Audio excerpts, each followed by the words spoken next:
मी Rajani frontline news Maharashtra या राष्ट्रीय YouTube portal चॅनेलमध्ये आपले सहर्ष स्वागत करत आहे। कळंबा येथील मिळकतीतील गैरव्यवहार प्रकरणी जिल्हाधिकारी कार्यालयासमोर बेमुदत उपोषण। कोल्हापूरपैकी कळंबा येथील सर्वे नंबर 803/1 सर्वे नंबर 803/1 ब या मिळकतीतील गैरव्यवहाराची चौकशी करून दोषीवर कडक कारवाई करण्यात यावी या मागणीसाठी गेली 3 दिवस जिल्हाधिकारी कार्यालयासमोर बेमुदत उपोषणास बसले असल्याची माहिती उपोषणकर्ते राजाराम वसंतराव नरके यांनी फ्रंटलाईन न्यूज चॅनेलशी बोलताना सांगितले।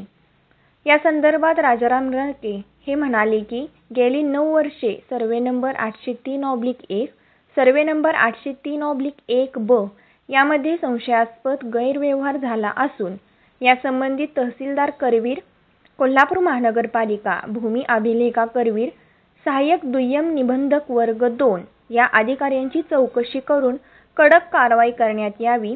त्यांच्या निषेधार्थ दिनांक 5 मे व 25 मे रोजीपासून बेमुदत उपोषणास बसले असून गेली 3 दिवस कोणत्याही अधिकाऱ्यांनी चौकशी केली गेली नाही, असे उपोषणकर्ते राजाराम नरके यांनी फ्रंटलाईन न्यूज महाराष्ट्र चॅनेलचे प्रतिनिधी विजय बकरे यांच्याशी बोलताना सांगितले।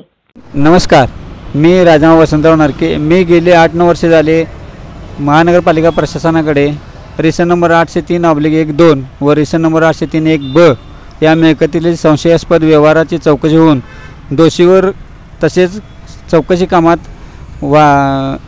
हलगर्जीपणा वेळकाढपणा करून